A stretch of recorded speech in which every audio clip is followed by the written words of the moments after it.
இந்த சம் பார்த்திங்கன்னா ஒரு ரீசனிங் மெத்தடு. கொஷின் என்னென்னா, ஆங்கில எழுத்துக்கள் வரிசையாக எழுதப்பட்டுள்ளது.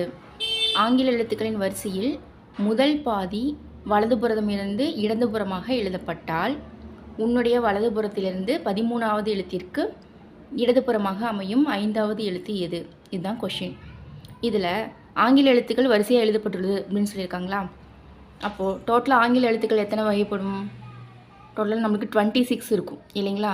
அப்போ அந்த 26ல் நெக்ஸ்ட் என்ன சொல்லியிருக்காங்கன்னா, முதல் பாதி வலதுபுறமிருந்து இடதுபுறமாக எழுதப்பட்டால். அப்போது 26ல் பாதி எவ்வளோ?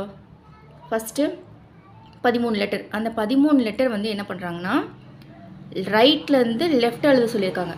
அதாவது நமக்கு எது ரைட்டு இந்த சைடு அப்படிங்கிறப்போ நம்ம கொஷின்லேயும் அது ரைட் சைடாக தான் நம்ம கன்சிடர் பண்ணிக்கணும். நமக்கு எந்த லெஃப்ட் சைடோ அதே தான் அங்கேயும் கொஷின்லேயும் லெஃப்ட் சைடாக கன்சிடர் பண்ணிக்கணும். அப்போது ஃபஸ்ட்டு 13 லெட்டர்ஸை வந்து நம்ம அப்படியே சேஞ்ச் பண்ணி எழுதுகிறோம். ஏபிசிடி இப்படி லைனாக எழுதுவோம் இல்லையா? அதில் பாதி வந்து எம் வரைக்கும் இருக்கும். அப்போது ஏபிசிடி வந்து நம்ம வலதுலேருந்து இடதுபுறமாக அப்படியே லைனாக எழுதுகிறோம். ஏபிசிடின்னு up to 13 letters.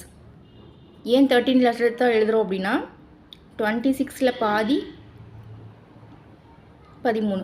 So 13 letters வரைக்கும் நம்ம சேஞ்ச் பண்ணி எழுதிட்டு நெக்ஸ்ட்டு எம்க்கு அப்புறம் என்ஓபி இதை வந்து எப்பவும் போல் ஆர்டராக எழுதிட்டோம். சரிங்களா? இது வரைக்கும் ஓகேவா? அப்போ நெக்ஸ்ட்டு என்ன கொஷின் கேட்டிருக்காங்கன்னா, உன்னுடைய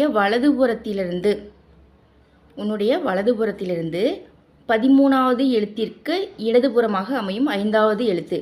அப்போது இப்போ வந்து ஃபஸ்ட்டு சொன்ன மாதிரி நம்ம சேஞ்ச் பண்ணி எழுதிட்டோம். நெக்ஸ்ட்டு சேம் நம்மளோட ரைட் சைட்லேருந்து 13வது எழுத்து எதுன்னு நம்ம கன்சிடர் பண்ணுறோம். அப்போது 1 2 3 4 5 6 7 8 9 10 11 12 13.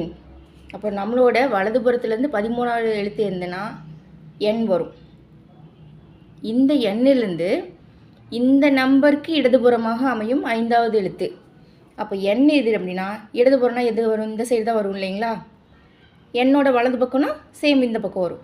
அப்போது என்னோட இடது சைடில் 1 2 3 4 5. ஸோ 5th லெட்டர் என்னன்னு கேட்டிருக்காங்க. 5th லெட்டர் நம்மளுக்கு என்னவாக இருக்குன்னா இ. ஸோ ஆன்சர் வந்து இ தான் வரும்.